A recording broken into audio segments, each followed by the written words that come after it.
I decree and prophesy, every hard time, hard situation assigned against your life shall resolve themselves in your favor. In the name of Jesus, I speak unto the foundation of your life. Let the foundation of your life hear the word of the Lord. Let that foundation flourish and prosper in the name of Jesus.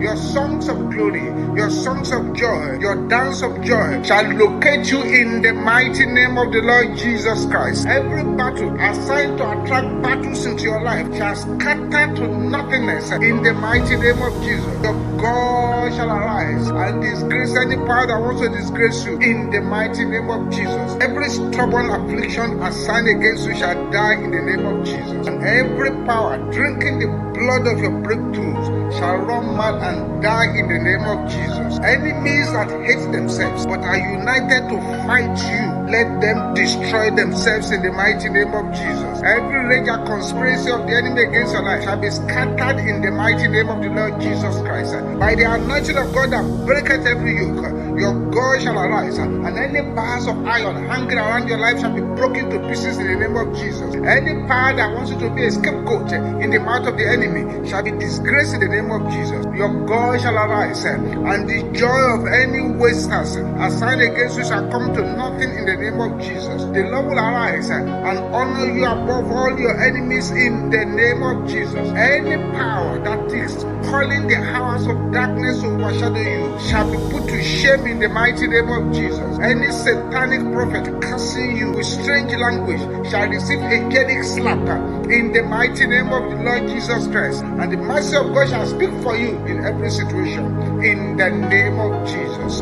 Thank you, Heavenly Father. Say, Ancient of Days, arise, destroy ancient chains, tie me down in the name of Jesus. Ancient of Days, arise, destroy ancient chains, tie me down.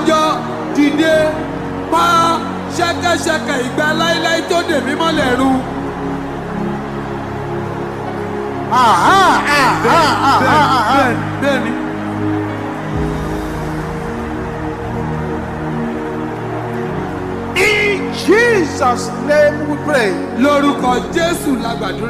Every incantation and satanic prophecy, can you shout it with anger? Is that the loudest you can shout?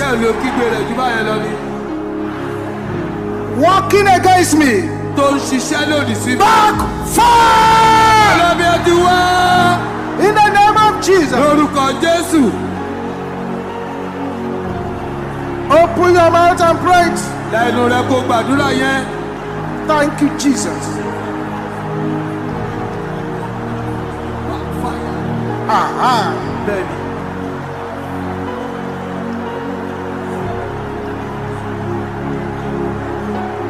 Thank you, Jesus. In Jesus' name we pray. Any graveyard garment covering my star, can I hear you shouting this loud? Catch fire in the name of Jesus.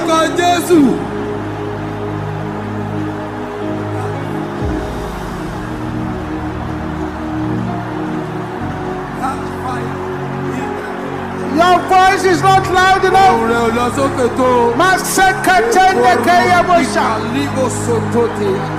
Catch fire. In Jesus' name we pray. Oh God of Paul and Silas,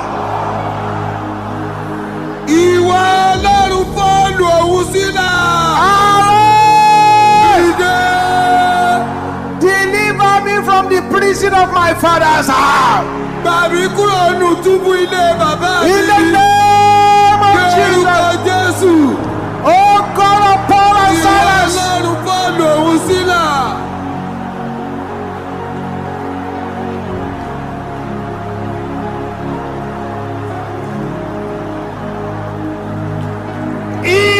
Jesus' name we pray. Lórúkọ Jésù la gbàdúrà.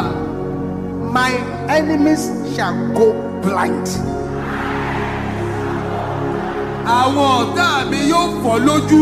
On the day of my glory. Lọ́jọ́ ògo mi. In the name of Ní Jesus. orúkọ Jésù.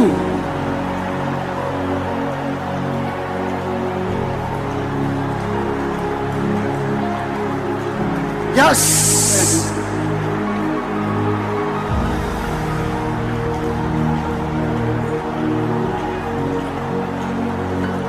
In Jesus' name we pray. Lórúkọ Jésù. Every evil voice Gbogbo ohùn ibi.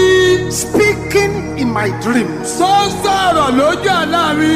Shut up! Ànùmọ́. In the name of Ní Jesus. orúkọ Jésù.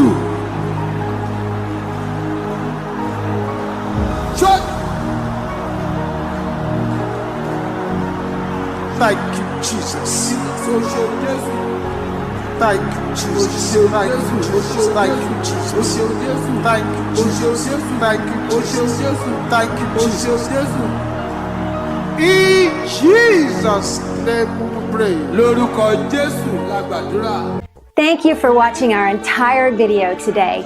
If you feel you can bless someone, please join us and spread the gospel by sharing this video on your social media. Come be a part of the MFM International Headquarters social media family. Like and subscribe now.